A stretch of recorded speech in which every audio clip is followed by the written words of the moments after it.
সব থেকে বড় ভুল হয়েছে জুলাইয়ের পর একটা বিপ্লবী গার্ড বানানো হয়নি। জুলাই নিয়ে অবমাননা করার মতো দুঃসাহস যে এখন পর্যন্ত দেখাচ্ছে ওদেরকে, আমার মনে হয় যে কালচারাল ফ্যাসিজমটা হচ্ছে হাসিনার সব থেকে বড় অস্ত্র। এই যে যাকে দিয়ে কিছুই হবে না, মানে হাসিনা হাজার হাজার কোটি টাকা খরচ করে শুধুমাত্র ক্রিকেটার, অভিনেতা, অভিনেত্রী, তারপরে এগুলা পুষছে আর কি। এগুলা হচ্ছে হাসিনার টিকে থাকার জন্য পালতু কুত্তা আর কি। সোজা বাংলায় আমি যদি বলি, যে মেহের আফরোজ শাওন বলেন বা সাকিব আল হাসান বলেন বা মাশরাফি বিন মুর্তজা বলেন বা যাদেরকেই বলেন না কেন, এরা হচ্ছে এমন পালিত কুত্তা, যখন হাসিনা বলবে যে হয় এখন তোকে ডাকতে হবে, তারা তখন ডাকবে। এর আগে কিন্তু তারা ডাকবে না। তাদের কখন মুখ খুলতে হবে, কখন মুখ বন্ধ রাখতে হবে, এটা টোটালটাই হাসিনার কন্ট্রোল। তো এই কালচারাল ফ্যাসিস্টদের টোটালটাই, এবং কালচারাল ফ্যাসিস্টদের মানে 100% তাদেরকে একটা যারা অভিনেতা অভিনেত্রী তাদের একটা ক্যারেক্টার তৈরি করছে। যেমন বাকের ভাইয়ের ক্যারেক্টারটা কিন্তু তুমুল জনপ্রিয় একটা ক্যারেক্টার, আসাদুজ্জামান সাহেব সম্ভবত। তো তার যেই ভূমিকা জুলাই আন্দোলনে ছাত্র জনতার বিরুদ্ধে, তারপরে আপনার এই যে মেহের আফরোজ শাওন, সে আমি ধরে নিলাম যে হ্যাঁ হুমায়ুন আহমেদ হাত দিয়ে যাকে ধরছে, পাগল ছাগল এগুলো সব অভিনেতা মানে বানাইছে, এটা হুমায়ুন আহমেদের এটা মানে এটা হুমায়ুন আহমেদকে যদি একটা মানে আপনি এখন একটা ভেড়া এনে দিয়ে বলতেন যে হয় একে দিয়া তুমি ইয়ার অভিনয় করাও, যে একটা নায়কের অভিনয় করো, আমার মনে হয় যে সে পারতো, তার এই ক্যাপাসিটি আছে। এই জন্য মেহের আফরোজ শাওনের মতো লোকজন গিয়া পরবর্তীতে গিয়ে অভিনেত্রী হয়েছে বা এবং তারা এগুলো চর্চা করতে পারতেছে।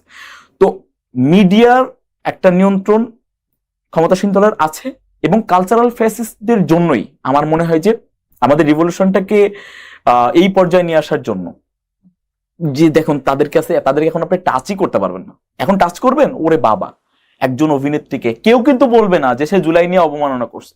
সে জুলাই নিয়ে অবমাননা করছে, তার এগেনস্টে আমি একটা কথা বলছি কি, মেহের আফরোজ শাওনকে হত্যার হুমকি দিল অমুক, কিসের হত্যা? ও জুলাই নিয়ে অবমাননা করছে। আমি 71 নিয়ে অবমাননা করতে দিব না, জুলাই নিয়ে অবমাননা করতে দিব না। দুইটার প্রশ্নে আমি অবশ্যই আমাকে প্রোটেস্ট করতে হবে। তো সে মানে আমার জুলাইকে ছোট করতেছে, স্বরাষ্ট্রমন্ত্রী তাকে নিয়ে আরো আবার তাকে নিরাপত্তা দিচ্ছে। তো সেই জায়গা থেকে আমি অবশ্যই আমাকে এটা নিয়ে কথা বলতে হবে। এই জন্য মিডিয়া নিয়ন্ত্রণ আর কালচারাল ফ্যাসিজম টোটালটাই আলাদা। কালচারাল ফ্যাসিজম নিয়ে হিউজ পরিমাণ কথা বলার আছে। শহীদ শরীফ ওসমান আদির পুরা জীবনের সংগ্রামটা হচ্ছে কালচারাল ফ্যাসিস্টদের এগেইনস্টে।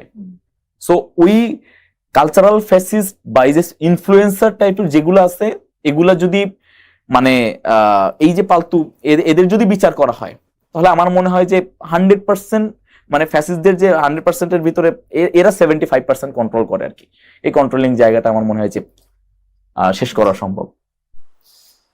যারা জুলাই অভ্যুত্থানকে অস্বীকার করে, কটাক্ষ করে বা বাজে মন্তব্য করে, তাদের বিষয়ে রাষ্ট্র বা সমাজের আসলে কি ধরনের পদক্ষেপ নেওয়া উচিত বলে মনে করছেন আপনি? জুলাইয়ের 1400 শহীদ, কয়েক হাজার আহত জুলাই যোদ্ধা, এখন পর্যন্ত চোখ হারানো, হাত হারানো, পা হারানো। আমার রাকসুতেই আমার একজন নির্বাহী সদস্য আছে দীপ, ওর মাথায় এখনো পর্যন্ত গুলিটা আছে আর কি। তো এদের আর্তনাদটা যখন দেখি, দীপ অনেক বেশি অসুস্থ, তার ট্রিটমেন্ট এখনো পর্যন্ত হয় নাই। যারা শহীদ হয়েছে তারা তো চলে গেছে, তাদের মায়েদের কান্না শুনি আমরা। আর যারা আহত হয়েছে, দীপকে যখন দেখি যে অসহায়ের মতো একা একা একটা ছেলে আস্তে আস্তে হাঁটতে হাঁটতে এই ক্যাম্পাসটায় আসতেছে, তো তখন মনে হয় যে এই জুলাইকে নিয়ে যখন যে মানে উল্টাপাল্টা ন্যারেটিভ তৈরি করতে চায়, ওকে মেরে আমি জেলে চলে যাই, বা হয়তোবা মানে সরকার তাকে তো ফাঁসি দিবে না, আমি ওকে মেরে অ্যাটলিস্ট আমি করি যে হ্যাঁ ঠিক আছে, জুলাই নিয়ে অবমাননা করছিল, জুলাই নিয়ে অবমাননা করা মানে এটা আমার জুলাই আমার ব্যক্তিগত কোনো সম্পত্তি না। জুলাই এই দ্বীপদের, এই হাজার যারা আহত আছে, এই আহতদের জুলাই, এই শহীদ পরিবারগুলার জুলাই। এখনো পর্যন্ত কোনো মায়ের চোখের কান্না থামে নাই। কোন সাহসে তারা দেশের মাটিতে হলে তাদের দেশের মাটিতে বিচার করতে হবে, সাথে সাথে তাদের অ্যারেস্ট করতে হবে, বিদেশে হলে প্রয়োজনে ইন্টারপোলের মাধ্যমে তাদেরকে ধরে নিয়ে আসতে হবে। তাদেরকে কোন সাহসে তারা এখন পর্যন্ত জুলাইয়ের এগেইনস্টে ন্যারেটিভ তৈরি করতে পারে? এটার পুরোপুরি ব্যর্থতা হচ্ছে বাংলাদেশ সরকারের এখন পর্যন্ত। সো জুলাই নিয়ে অবমাননা করার মতো দুঃসাহস যে এখন পর্যন্ত দেখাচ্ছে ওদেরকে, আমার মনে হয় যে মানে এটা বললে বলবে যে মব। যখন বাংলাদেশের বিচার ব্যবস্থা অচল, তখন বিচার তো অবশ্যই নিজের কাঁধে তুলে নিতে হবে। আমার বোন মানে হত্যার শিকার হয়েছে, আমার ভাই হত্যার শিকার হয়েছে, আমার ভাই পঙ্গুত্ব বরণ করছে, বাবা দিনের পর দিন জেল খাটছে, আমাদের মায়েদের আর্তনাদ এখনো শুনতেছি, আমার সরকার বিচার করতে পারতেছে না, তো বিচার কে করবে? আমি ব্যর্থ পুরুষ কাপুরুষের মতো বসে থাকবো নাকি? জুলাই নিয়ে দেদারসের মানে অবমাননা করবে আর তাকে নিয়ে কিছুই বলা যাবে না, বললে একবারে সবকিছু উদা হয়ে যাবে, ব্যাপারটা কেমন? সো ছাড় দেওয়ার মানসিকতা নিয়ে চললে আমার কাছে মনে হয় যে 100% এই ফ্যাসিজম বা এই যে এই জায়গাটা থাকতোই না, জুলাই নিয়ে অবমাননা করার দুঃসাহস দেখাইতে পারতো না। সব থেকে বড় ভুল হয়েছে জুলাইয়ের পর একটা বিপ্লবী গার্ড বানানো হয়নি। জুলাইয়ের পরে যদি একটা বিপ্লবী গার্ড থাকতো, সব একবারে এটা আরিফ সোহেল ভাই একবার বলছে এবং আমি আবারও বলতেছি, সব থেকে বড় ভুল যে বিপ্লবী গার্ড তৈরি করা হয় না। এই বিপ্লবী গার্ড যদি তৈরি করা হতো এবং তাদের বিচার নিশ্চিত না করা পর্যন্ত যদি তারা অ্যাক্টিভিটি থাকতো, আমি যদি ধরে থাকি যে বৈষম্য বিরোধী ছাত্র আন্দোলন যদি ঠিকঠাক মতো ফাংশন করতো, তারা যদি বিভিন্ন জায়গায় কমিটি দিয়ে না বেড়াইতো, তারা যদি ঠিকঠাক মতো ফাংশন করতো, শুধুমাত্র আওয়ামীপন্থী অ্যাক্টিভিস্টদের বিচার, আওয়ামীপন্থী সাংবাদিকদের বিচার, আওয়ামীপন্থী ন্যারেটিভ উৎপাদনকারীদের বিচার, জুলাই নিয়ে কটাক্ষকারীদের বিচার, এগুলা নিয়ে যদি পড়ে থাকতো, বাংলাদেশের কোটি কোটি মানুষ তাদেরকে সমর্থন দিত এবং কেউ দুঃসাহসও করতো না বিদেশের মাটিতে বসে থেকেও। এখন পর্যন্ত আমাদের জুলাইপন্থী হাসনাত ভাই বা যারা দেশের বাইরে যায় তাদের উপর হামলা হচ্ছে। কোন দুঃসাহসে তারা হামলা করতেছে?